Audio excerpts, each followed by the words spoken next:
À Pékin, le problème de l'assainissement continue d'alimenter les débats. Cette localité de la banlieue dakaroise traîne des eaux usées et matières usées liquides causant plusieurs maladies. Ces eaux usées, sur le plan esthétique même, quand même, vous voyez quand même l'environnement est agressé.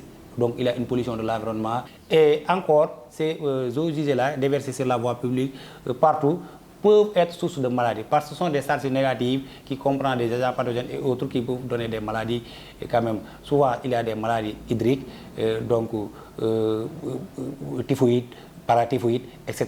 Mais aussi, il y a des maladies quand même vectorielles, comme la dengue, comme le palu. En cette période d'hivernage, beaucoup d'habitants profitent pour déverser leur eau usée sur la voie publique, pourtant interdite par le code de l'hygiène. Dans le code de l'hygiène, il y a eau usée, il y a matière usée liquide.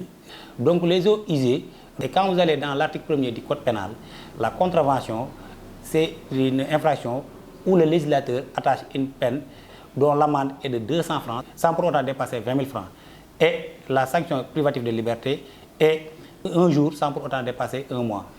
Et pour les matières usées liquides, le législateur quand même a attaché des peines quand même correctionnelles et menace l'auteur de ces faits-là d'une sanction de 200 000 francs à 2 millions de francs et d'une condamnation de 2 mois à 2 ans d'emprisonnement. Après des efforts faits pour alerter sur les dangers des eaux et matières usées, les autorités appellent les populations à adopter un certain nombre de comportements.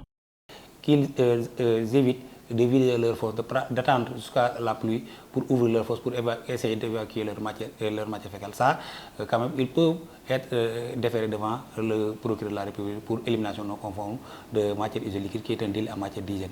Ou bien de brancher leur pompe, leur motopompe et d'éliminer leur matière usée liquide sur la voie publique. C'est de leur dire, quand même, d'enlever dans les domiciles tout ce qui peut constituer gîte larvaire, c'est-à-dire les pots, les vieux pneus. Autre chose aussi que je voudrais aussi dire, c'est qu'ils essaient de dormir sous moustiquaires imprégnés. Les autorités du département, notamment le chef de service d'hygiène de Pékin, demandent aux populations à plus de responsabilités en respectant les règles du code de l'hygiène, mais d'éviter de déverser ces matières usées liquides dans les rues, surtout en cette période hivernale.